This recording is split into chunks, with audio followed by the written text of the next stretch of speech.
లీలాశకుడు ఒక చోట అంటాడు, ఒక గోపిక చాలా తెలివైంది, గడుసు గోపిక, ఎలా అయినా పట్టుకుందాం కృష్ణుడు అనుకుని కుండ దాచలేదు, వెన్నకుండ తెచ్చి తలుపులు బార్లా తెరిచి అక్కడ పెట్టేది. ఎలాగో ఎత్తుకుపోతాడు ఎక్కడ పెట్టినా. ఇప్పుడు వస్తే ముందు పిల్లలందరికీ పెడతాడు, పెట్టేటప్పుడు చెయ్యి అంతా వెన్న అవుతుంది, అడుక్కెళ్లే కొద్ది తీయాలి కదా, మరి మోచేయి వరకు అంటుకుంటుంది.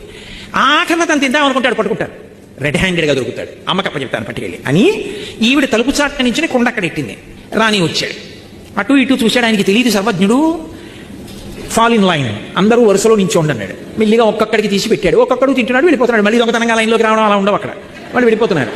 అందరూ వెళ్ళిపోయారు, చూశాడు. మళ్ళీ చెయ్యిలా పెట్టి ఆకరణ తీసి తను ఇలా తినబోతున్నాడు. టక్కన వచ్చి పడుతుంది. దొరికాడు రా అనుకుంది. ఇప్పుడు దొరికిపోయిన తర్వాత పిల్లలు భయపడాలి కదా, వెంటనే ఇలా వదిలిపించేసుకుని అదేంటి వదిలేండమ్మా ఏదో తప్పు అయిపోయింది అనాలి. ఏమనలేదు, ఇలా చూశాడు.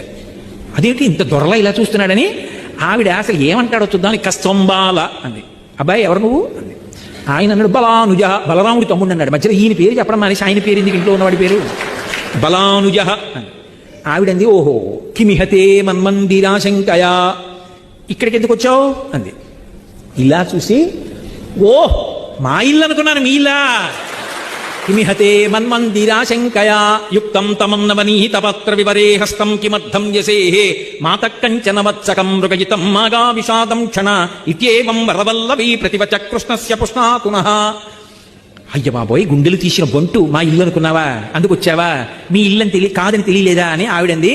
సరే కుండలో చెయ్యందుకు పెట్టావు అంది.